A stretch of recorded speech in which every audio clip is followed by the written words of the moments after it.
ካህናት ሕፃናት ጭምር በሥላሴ ፍጹም ሰላም እንደምን አደራችሁ። በቸርነቱ የጠበቀን በመግቦልቱ ያልተለየን እኛ ከማናውቀው እሱ ከሚያውቀው ፈተና ጠብቆ ድቅድቁን ጨለማ አርቆ ብርሃኑን ገልጦ በሰላም አሳድሮ ለዚህ ያደረሰን አምላካችን ለስም አጠራሩ ክብር ምስጋና ይግባው። የመሰባሰባችን ምክንያት የሆነችን የተቀማነው ርስት የተመለሰባት የተማሪው ያኩፋዳው ሙላት የእናቶቻችን የጓዳቸው በረከት ንጽሕት ክብርት ድንግል ማርያም ኪዳነ ምሕረት ብለን የምንጠራት የኪዳናት ሁሉ ማደማደሚያ ወላዲተ አምላክ ለስም አጠራሯ ክብር ምስጋና ይድረሳት። እንኳን አደረሳችሁ። አጭር ደቂቃ እኔ ቁሜ እናንተ ተቀምጣችሁ እንማራለን። በእርግጥ የቆማችሁ ትበዛላችሁ።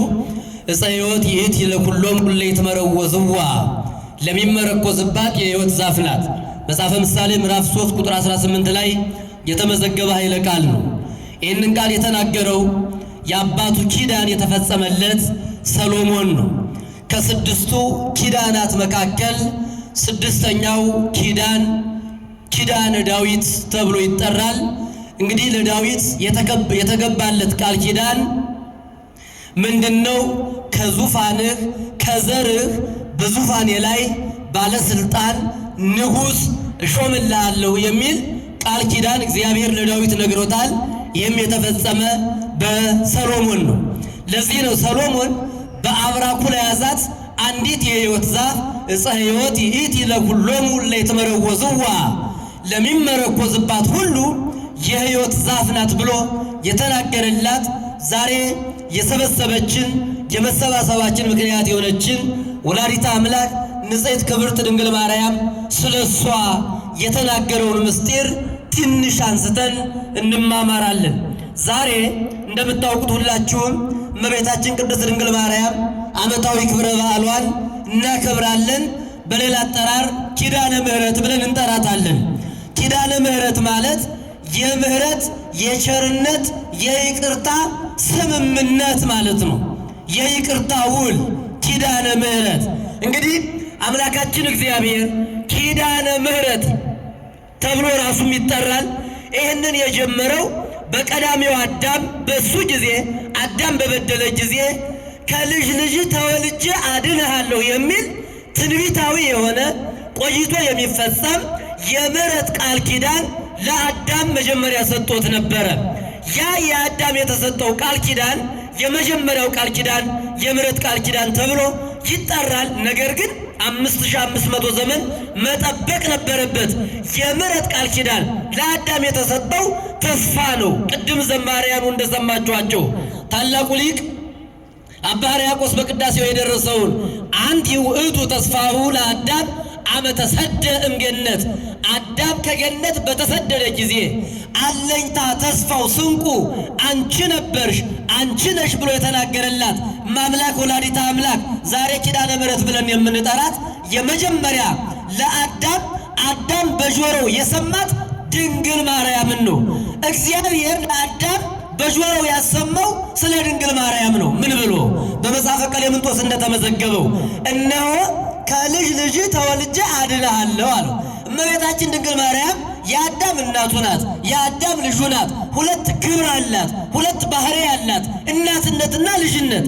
እመቤታችን የአዳም እናቱ ትባላለች፣ የአዳም ደግሞ ልጁ ትባላለች። እንዲህ አይነት ፍጥረት አልተፈጠረችም ከድንግል ማርያም በስተቀር እናትም ልጅም የሆነ ፍጥረት የለም። ድንግል ማርያም የአዳም ልጁ የአዳም እናቱ ትባላለች። ስለዚህ ከልጅ ልጅህ እናትህን እሰጥሃለሁ ነው ያለው አዳምን እግዚአብሔር እናትህን ካንተ እሰጥሃለሁ።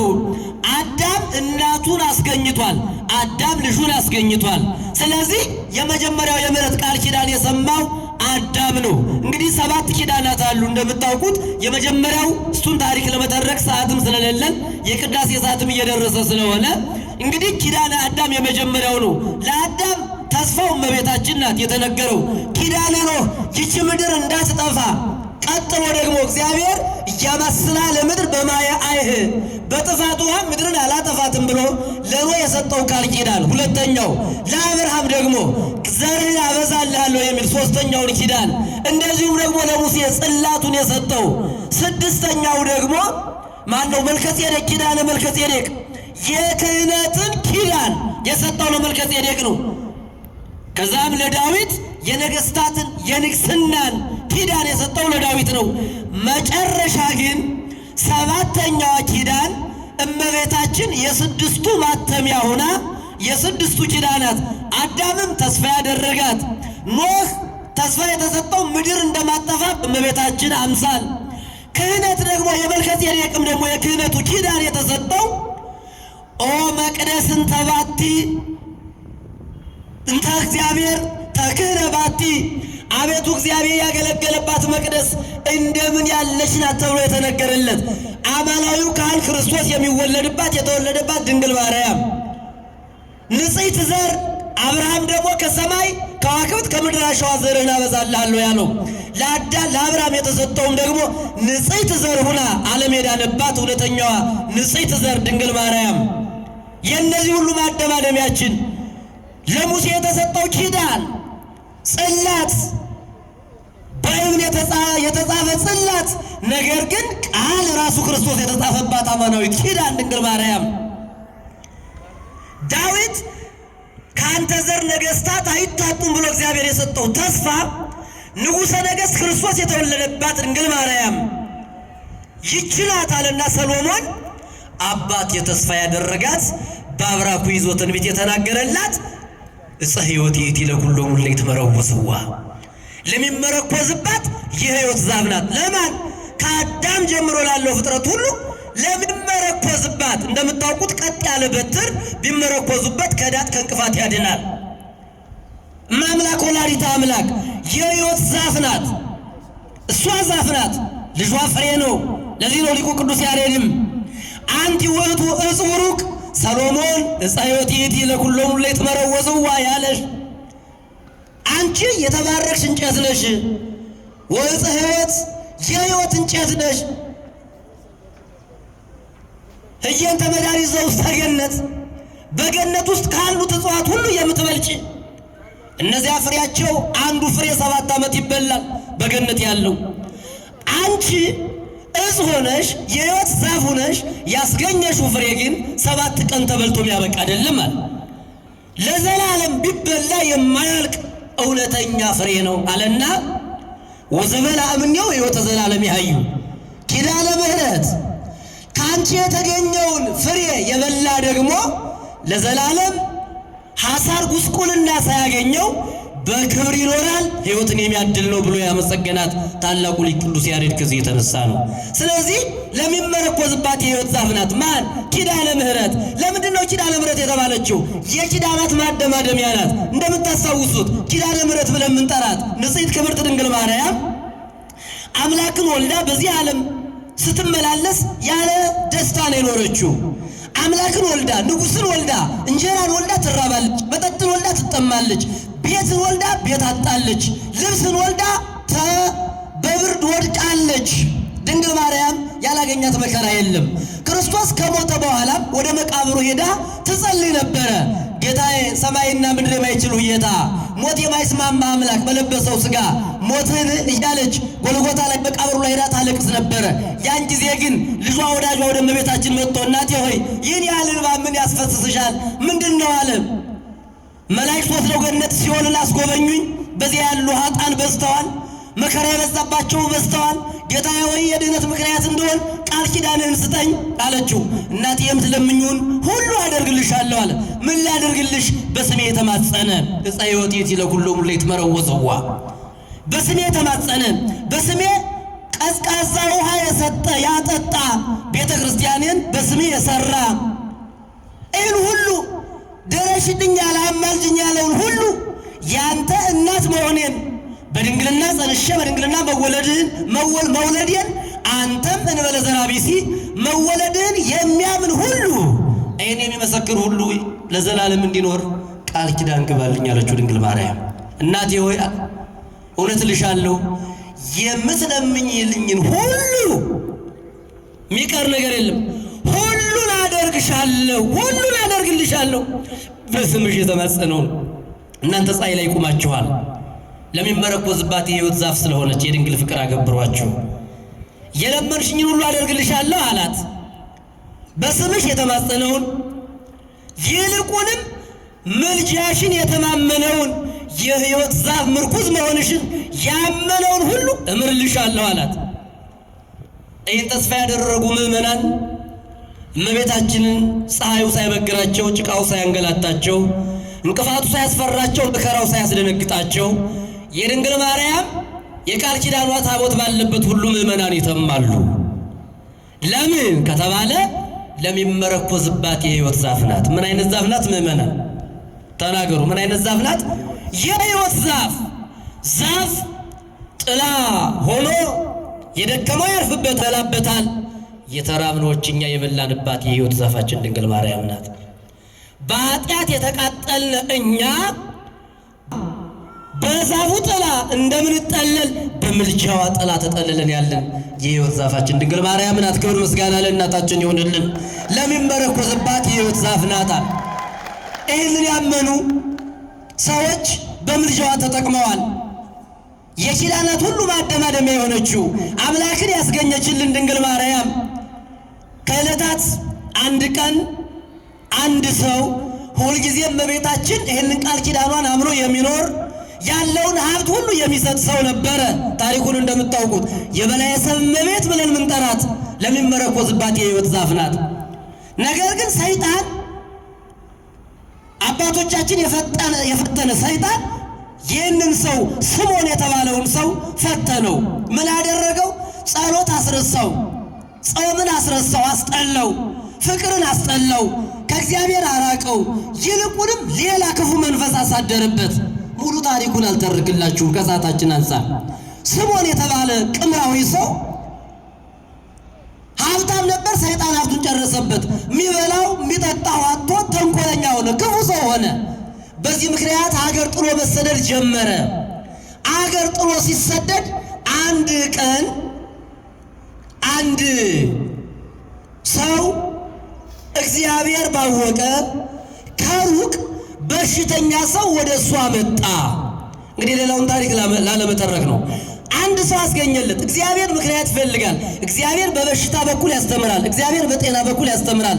እግዚአብሔር በመከራ ያስተምራል። እግዚአብሔር በደስታ ያስተምራል። እግዚአብሔር በብዙ ነገር ያስተምራል። እና አንድ መንገደኛ ሰው ወደ መንገድ ሲሄድ አንድ በሽተኛ ሰው አገኘ። ያን በሽተኛ ሰው ሲያገኘው ከርቀት ሲያየው በቁስል የተመታ ሰው ነውና ተጸየፈው። በኋላ ይህ ስምዖን የተባለ ትንሽ ውሃ ይዞ ነበረ።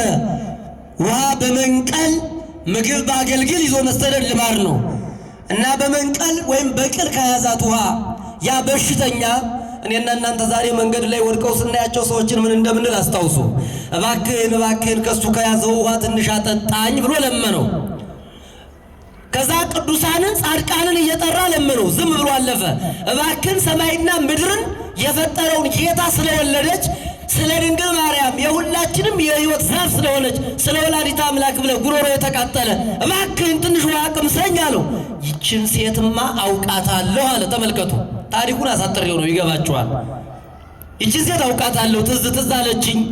ሰይጣን አይምሮዬን ቢያደነዝዘውም የዚችን ሴት ፍቅር ከልብ ያልነቀለው ማለትና ዞር ብሎ በእመቤታችን ስም ስለለመነው ትንሽ ውሃ ጠጣው፣ ሰጠው። እንግዲህ ሊቃውንቱ ሲተረጉሙ ምን ይላሉ? ያ ደካማ ሰው የታመመ ሰው የጠጣው ውሃ ወደ ውስጥ እንኳን አልወረድም። ወመቀቆ ጉሬሁ እንዲያውም ይልቁንም ወይ በደንብ አላጠጣይ ብሎ ጉሮሮውን አንጣጣው፣ ቆጠቆጠው። ሰው ኑሮ በሞት ልማድ ነውና ይህ ሰው ሞተ። በማን ስም ዘክሯል አልኳችሁ? በማን ስም ዘክሯል? በእመቤታችን። በኋላ መላእክተ ጽልመት መጡ። መላእክተ ጽልመት የኛ ድርሻ ናት አሉ። መላእክተ ብርሃን ደግሞ የኛ ናት አሉ። ምን አድርጋለች ይህች ነፍስ? ምን ነው ይህን ያህል ኃጢአት ሰርቶ እግዚአብሔርን ክዶ ቅዱሳንን ክዶ ስንት በደል በድሏል ይህ ሰው። ስለዚህ ለእኛ ናት አሉ መላእክተ ብርሃን። መላእክተ ጽልመት መላእክተ ብርሃን ደግሞ የለም እንደዚህ አይደለም አሉና ቅዱስ ሚካኤል ሄዶ ለእመቤታችን ነገራት ይላሉ መተርጉማን። በስምሽ የተማጸነ ሰው እንደዚህ አጋንንት የኛ ናት እያሉ ነው አለ። እመቤታችን ሄደችና ወደ ልጇ ወደ ወዳጇ ልጅ ምን ነው የተናገረው ቃል ይታበላልና አለች። አይታበልም። ምን ነው በስሜ ዝክር የዘከረ ሰው መላእክተ ጽልመት ይዘውብኝ ሊሄዱ ነው፣ እባክህን ይቅር በልልኝ አለችው። ተመልከቱ የኔና የእናንተ እናት ድንግል ማርያም ምን አድርጓል? ይህ ሰው ኃጢአት የሰራ ነዋል። የለም እንግዲያውስ ኃጢአቱና የሰራው ጽድቅ ይመዘን አለች። እሺ አለ ክርስቶስ። አሁን አምላክ እንደዚህ ክርክር የሚያደርጉ ነው አይደለም። የእናትነቱን ፍቅሩን ሊገልጥላት ፈልጎ ነው። ምዕመናን የሱ ፍርድ የሚገሰስ ሆኖ አይደለም። ግን ለድንግል ያለው ክብር እንኳን ለእመቤታችን ለእናቱ ለሌሎቹ ለኔና ለእናንተ ያለው ክብር የተለየ ነው። የእናንተ አምላክ በኋላ ልብ በሉ። አንዳንድ ክፉዎች ተረት ተረት የሚመስላቸው ሰዎች አሉ። ድንግል ማርያም በስሟ የዘከረው ውሃና የሰራው ኃጢአት በአንድ ላይ በሁለት ሚዛን ይቀመጥ ነው የተባለ። ያን ጊዜ የሰጠው ውሃ እፍኝ ውሃ ናት፣ የሰራው ኃጢአት በጣም ብዙ ነው፣ ተዘርዝሮ ማያልቅ ነው። ይሰው ግን በእግዚአብሔር ፊት ሆኗል። ድንግል አጠገባለች። አጋንንት የኛ ነው ብለው ይጠባበቃሉ፣ ቅዱሳን መላእክትም ይጠባበቃሉ። በኋላ ድንግል ማርያም ያ ኃጢአቱና የዘከራት ውሃ በሚዛን ላይ ተቀመጡ። ድንግል ማርያም ጥላዋን ጣል አደረገችበት። ልጄ ምንስ ቢሆን ምን አማላጅነቴ ይቀራል ይታወላልን? እባክህ ፈቃድ ይሆናለችና ያን ጊዜ ድንግል ማርያምም ያን ጥላዋን ጥላ በላየ ሰብእ የተባለውን ወይም ደግሞ ይህን ክፉውን ሰው በአማላጅነቷ ከክርስቶስ ዘንድ አስታርቃ እንደገና ሕያው አድርጋ ስጋው ከነፍሱ ተዋህዳ እንዲነሳ ተደርጎ ለምን ካድህ ሲባል ርቦኝ ብሏል። ከዚያስ አምላካችን እግዚአብሔርን አምኖ እየዘከረ ምጽዋት እየመጸወተ የድንግልን ፍቅር አገብሮት የሚኖር ሰው ሆኗል። ድንግል ማርያም ኪዳነ ምሕረት ብለን የምንጠራት ስንመረኮዝባት የሕይወት ዛፋችን ስለሆነ ነው። ዛሬም በስሟ የተማጸነ በስሟ ቅዳሴ ያስቀደስነ በስሟ ምጽዋት የሰጠነ ዕፀ ሕይወት ይእቲ ለኩሎሙ እለ ይትመረወዝዋ ለምናምናት በአማላጅነቷ ለተጠለልነ ለእኛ ለኦርቶዶክሳውያን የሕይወት ዛፋችን ናት። ፍሬን ክርስቶስን ያመጣችልን ናት። እስከ ዓለም ፍጻሜ እሷን አማላጅነቷን ተማምነን ተማጽነን የእግዚአብሔር ቸርነት የመገለጫ መንገዱ ናት። አዲስ ኪዳን ኪዳነ ምሕረት የሚለው የአዲስ ኪዳን ውል የመጣ በድንግል ማርያም በኩል ነውና ኪዳነ ምሕረት ብለን የምናከብራት የሁላችን ምርኩዝ፣ የሁላችን ጥላ፣ የሁላችን እንጀራ፣ የሁላችን የሊቃውንቱ የካባቸው ዘውድ ሁሉ ነገራቸው እሷ ናትና እሷን ተማምነን በስሟ ተሰባስበናል። እንግዲህ በአማላጅነቷ በይቅር ባይ ልጇ ፊት አማልዳ እኔና እናንተን ይቅር እንድታስብለን በስሟ በፊቷ ተሰባስበናል። ለምናምናት ለኛ የሕይወት ዛፋችን ናት፣ ለሚጠሏት ደግሞ ርሪት ናት፣ ለሁሉም ይቅር ባይ ናት ድንግል ማርያም። እሷን የሰጠን አምላካችን ክብር ምስጋና ይግባው። ለሚመረኮዛት የሕይወት ዛፍ ናት። በምልጃዋ እናምናለን፣ እንታመናለን። በስሟ ቤተ ክርስቲያን እንሰራለን፣ በስሟ እንዘክራለን። በዚህ መንገድ መንግሥተ ሰማያት የመግቢያ መንገዳችን ትሆናለች። እግዚአብሔር እሷን ስለሰጠን ክብር ምስጋና ይግባው። ለሚመረኮዝባት የሕይወት ዛፍ ናት። እግዚአብሔር ይስጥልን። እልል ብላችሁ እግዚአብሔርን አመስግኑ።